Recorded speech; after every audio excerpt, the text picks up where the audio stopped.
राधे, जय श्री कृष्णा। और आज हम पढ़ेंगे गीता का अध्याय 6। श्री भगवान जी बोले, हे अर्जुन, जिसकी कर्म फल में आसक्ति नहीं और कर्मों का करता है वह सन्यासी और योगी है। और जिसने हवन आदि लौकिक कर्म छोड़ दिए हैं वह योगी नहीं है। हे अर्जुन, जिसको सन्यासी कहते हैं उसी को कर्म योगी जानो, क्योंकि संकल्पों के त्याग किए बिना कोई योगी नहीं हो सकता। जो मुनि योग प्राप्ति की इच्छा रखते हैं, जिनके लिए उनका साधन कर्म ही है, और जिन उनके योगी होने पर उनका ज्ञान पूर्ण होने का साधन उनके चित्त का समाधान है। जब मनुष्य विषय और कर्मों की आसक्ति में छूट गया और वासनाओं को उसने त्याग दिया, उसी समय वह योग रूढ़ कहा जाता है। जिसने मन स्वाधीन कर लिया है वह अपना हितकारी है, और जिसके विवेक का त्याग किया है वह स्वयं ही अपना शत्रु है। मन को जीतने वाला और शांत स्वभाव मनुष्य की आत्मा शीत उष्ण, सुख दुख, मान और अपमान इनके होने पर भी अत्यंत शीतल रहती है। जिसने ज्ञान विज्ञान से अंतःकरण को तृप्त कर लिया है, जो निर्विकार है हो गया है, तथा जिसने अपनी इंद्रियों को वश में कर लिया है, जो मिट्टी पत्थर और सोने को एक सा समझता है, वह योगी कहलाता है। सुहृदय, मित्र, शत्रु, उदासीन, द्वेषी, मध्यस्थ, द्वेष करने योग्य, बंधु वर्ग, साधु और पापी, इन सब में समान दृष्टि रखता है, वही श्रेष्ठ है। योगी पुरुष को मन और आत्मा को अपने वश में करके वासनाओं और समस्त प्रपंचों को त्याग कर एकांत स्थान में पहले कुश, उसके ऊपर मृगादिकों का चर्म और उसके ऊपर वस्त्र बिछावे। स्थान न तो बहुत ऊंचा न बहुत नीचा हो, उसी पर मन को एकाग्र करके चित्त और इंद्रियों को रोक कर बैठना चाहिए। आत्मशुद्धि के लिए योग करना चाहिए। शरीर, मस्तक और गर्दन को सम करके अचल होकर स्थिर होवें और अपनी नाक के अग्रभाग को देखता हुआ सब दिशाओं से अपनी दृष्टि हटा रहे।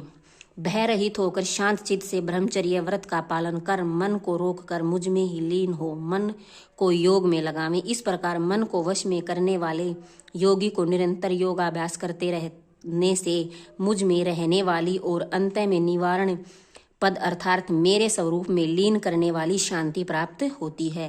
हे अर्जुन, जो अधिक भोजन खाता है या अनेक दिन उपवास करता है, जो बहुत सोता है या बहुत जागता रहता है, उसको योग प्राप्त नहीं होता। जो उपयुक्त आहार और विहार करता है तथा कर्मों का योग रीति से पालन करता है तथा जो यथा समय सोता है और जागता है, ऐसे योग ऐसे पुरुष का दुख मिटा देता है तथा स्वयं को प्राप्त हुआ चित्त अपने आत्म में स्थिर हो जाता है और सब कामनाओं में निर्वित हो जाता है। तभी योगी मोक्ष तथा मोक्ष पद पा जाता है। जिस प्रकार वायु रहित स्थान पर रखा हुआ दीपक चलायमान नहीं होता, उसी प्रकार योगी अपने चित्त को निश्चय रखकर उसका संयम करता है और अंतःकरण की समाधि लगाता है। जिस जिस अवस्था में योगाभ्यास के कारण चित्त का वेग रुक कर विषयों से पृथक होने लगता है और जब शुद्ध अंतःकरण से आत्मा को ही देखकर आत्मा में ही संतुष्ट होता है, जिस अवस्था में वह अत्यंत सुख जो इंद्रियों द्वारा जाना नहीं जाता वरन केवल बुद्धि से जाना जाता है, अनुभव करता है, और जब वह योगी आत्म स्वरूप में स्थित हो, उसे विचलित न हो, जिस अवस्था को पाकर फिर और कोई बड़ा भारी दुख उसे वहां से चलायमान नहीं कर सकता, इस अवस्था का दुख संयोग वियोग कारक योग नामक जानना हो, सो योग निर्विकल्प चित्त से निश्चय करके ही करना चाहिए। संकल्प से उत्पन्न होने वाली समस्त कामनाओं को त्याग कर और मन में सकल इंद्रियों को चारों ओर से रोक कर धैर्य के साथ बुद्धि को अपनी अधीन कर धीरे धीरे विषयों से दूर हटें और भली भांति मन को आत्मा में स्थिर करके किसी पदार्थ की चिंता न करे। वह अचल और अस्थिर मन जिधर जिधर जाए उधर उधर से उसको हटाकर आत्मा के वश में करना चाहिए। इस प्रकार शांत चित्त तथा रजोगुण से रहित निष्पाप तथा ब्रह्म स्वरूप योगी को उत्तम सुख प्राप्त होता है। इस रीति से निरंतर योगा अभ्यास करने वाला योगी समस्त पापों से छूटकर सहज ही उस परम सुख को पा लेता है जो ब्रह्मा के संयोग से प्राप्त होता है। जिसका मन योग में स्थिर हो गया है उसकी दृष्टि भी सर्वत्र समान हो जाती है। वह सब प्राणियों में अपने को और अपने मन में सब प्राणियों को देखता है। जो सब में मुझको और मुझ में सबको देखता है उसे मैं अलग नहीं हूँ और मुझसे वह अलग नहीं है। जो अभेद भाव से रहता है वह सब प्राणियों में स्थिर हो मेरा मनन करता है। वह योगी चाहे जिस अवस्था में रहे मुझसे मिलता है। हे अर्जुन, जो सब प्राणियों के दुख सुख को अपने दुख सुख के समान समझता है और सबको समभाव से देखता है वही श्रेष्ठ योगी है। अर्जुन ने कहा, हे मधुसूदन, आपने जो यह योग सिखाया है कि सबको अपने समान देखे, सो मन के चंचल होने के कारण उसकी दृढ़ स्थिति अपने में नहीं देखता हूँ। हे कृष्ण, मन बड़ा ही हठी है, पराक्रमी और दृढ़ है।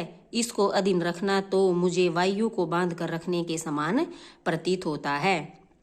श्री कृष्ण भगवान ने कहा, हे महाभाव, इसमें संदेह नहीं कि मन अति चंचल है और इसे वश में करना बड़ा कठिन है। फिर भी हे अर्जुन, अभ्यास और वैराग्य से अधीन कर लिया जा सकता है। जिसका मन वश में नहीं उसको योग अत्यंत दुर्लभ है।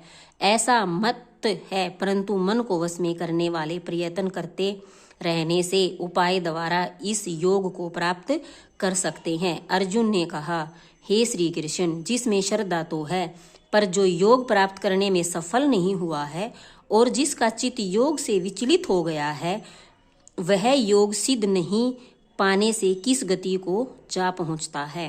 हे महाबाहो, जिसका पहला श्रेय भी गया और ब्रह्मा प्राप्ति भी नहीं हुई वह दोनों से भ्रष्ट होकर विच्छिन्न मेघ के समान नष्ट नहीं हो जाता। हे कृष्ण, मेरा यह संदेह आपको ही दूर करना पड़ेगा। इसको दूर करने वाला आपके अतिरिक्त अन्य कोई नहीं है। श्री भगवान बोले, हे तात पार्थ, उसका यहाँ नाश नहीं होगा और परलोक में भी नहीं होगा, क्योंकि उत्तम कार्य करने वाला मनुष्य बहुत दिनों तक पुण्यवानों को प्राप्त होने वाले लोकों में वास करता है और वहां से फिर किसी पवित्र और धनवान घर में आकर जन्मता है, अथवा वह बुद्धिमान योगियों के ही कुल में जन्म पाता है। इस प्रकार का जन्म पाना भी इस लोक में बड़ा दुर्लभ है। बड़े श्रम और यत्न से योगाभ्यास करता है वह पापों से शुद्ध होकर अनेक जन्मों में प्रसन्न परिश्रम करके फल सफल होता है और परम गति को पाता है। बड़े बड़े तपस्वियों से योगी श्रेष्ठ हैं, ज्ञानियों से भी योगी श्रेष्ठ हैं। इसलिए हे अर्जुन, तुम योगी बनो। केवल मुझ में ही मन लगाकर मेरी प्राप्ति के लिए जो मेरा भजन करता है उसको समस्त योगियों के मध्य में अत्यंत श्रेष्ठ माना जाता है। गीता का 6वां अध्याय संपूर्ण। राधे राधे। जय श्री कृष्ण।